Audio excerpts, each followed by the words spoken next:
Yo, what's going on, everybody? Welcome back to the Pete Perspective. My name is Pete, and if you're new to the channel, I just want to say welcome. If you could subscribe to the channel, that'll be a huge gift to me. Thank you so much in advance for doing that. If you're interested, if not, find your community here on YouTube. If it's not this one, there is one out there for you, I promise.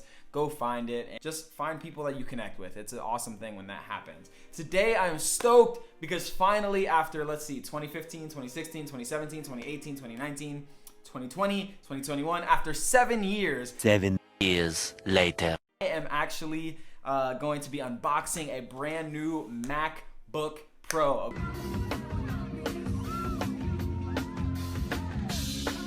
Okay, so what I ended up going with is the M1 Max chip MacBook Pro in space gray, and I spec'd it out, and I'm excited because it's the first new machine. I've kept my old MacBook for 7 years.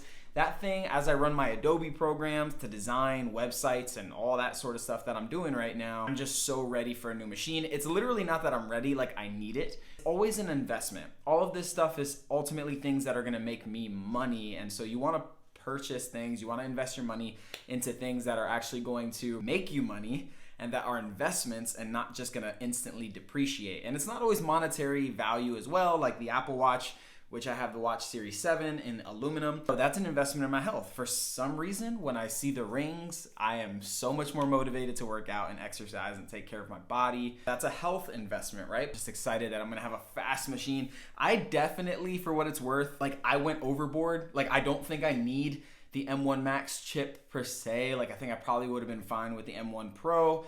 But I just wanted to future-proof this thing. And what I ended up going with was the 64 gigabytes of unified memory. The options are 32 or 64.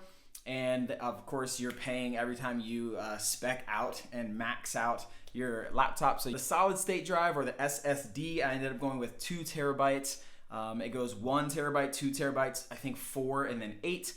Both 4 and 8 seemed overkill for me. I went with 2, it seemed like a good middle ground, and I'm also gonna be supplementing that with iCloud storage as well, which is included in my Apple One plan.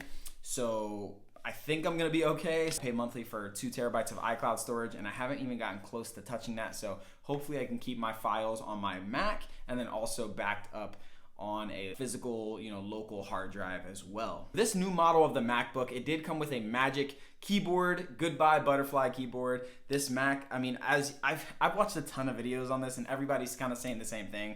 This Mac is sort of the Mac that everybody has always wanted.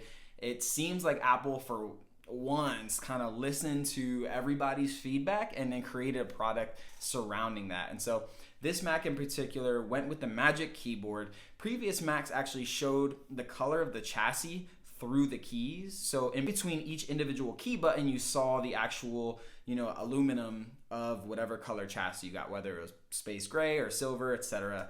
And so this one is a little bit different where they're actually just giving you a black slab of a keyboard, and it is really, really nice. I think I like it a lot more than having the chassis color showing through.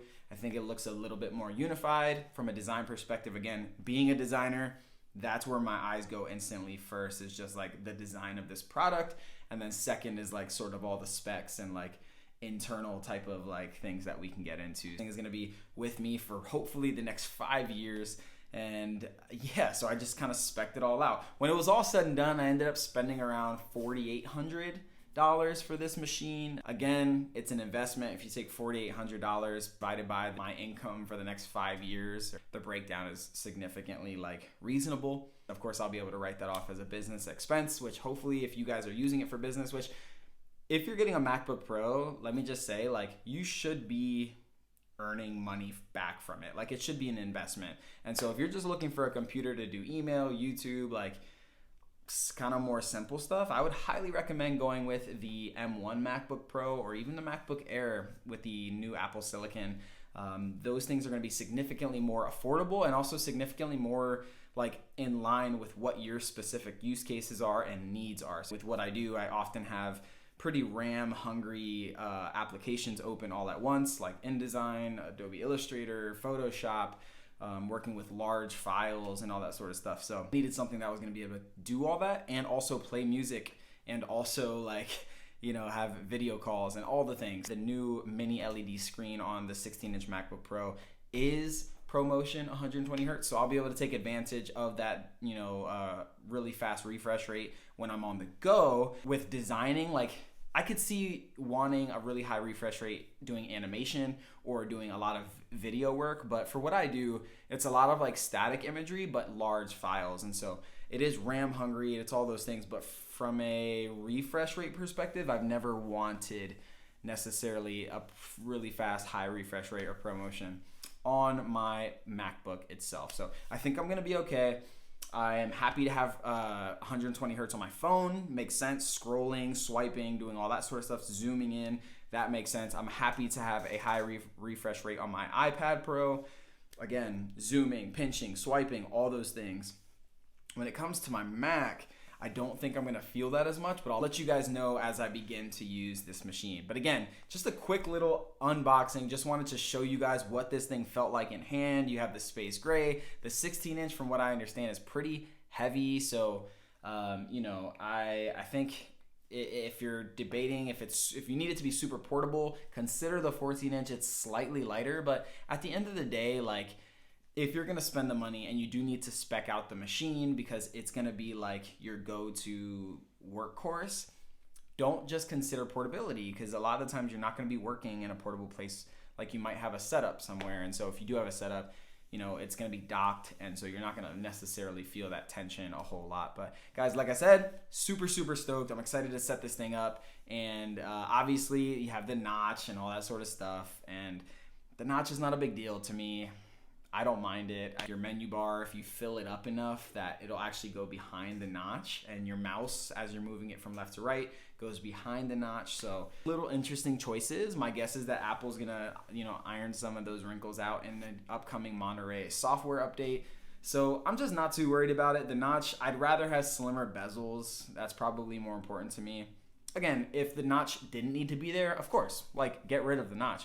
But if you were saying, I can get you the slimmest bezel possible, but I need this little cutout for the camera and all that sort of stuff, which, speaking of the camera, 1080p, thank God, it's no longer, your potato sack 720, which just cams on all the old Macs are just 720 trash. And the fact that we finally have 1080p is a gift, and studio microphones, which is awesome. I hear they sound incredible, so I'm excited to try those out. But I hope you enjoyed this video, because this is a big deal for me. It's a big deal for my business, and I'm just so grateful. I'm grateful that I can even afford these types of things, and that honestly, God has given me business and entrusted me with work that people really care about, and they trust me with the work. And I'm just so grateful for the clients that I have. Honestly, they're the ones who allow me to be in the position that I'm in. Let me know in the comments down below if you plan on upgrading. I know it's kind of a big leap. People aren't just waking up one day and saying, hey, let me get the new MacBook Pro. It's something you process for a while. But if you're processing it, let me know if you have any questions. I'd be happy to even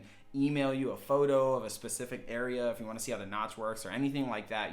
I'd be happy to make that happen for you if you're curious and you don't feel like going to the Apple store and checking it out yourself. But yes, I'll catch you guys in the next video. Hey, remember that you have a purpose and a perspective unlike anything this world has ever seen. I'll catch you guys in the next one. Peace.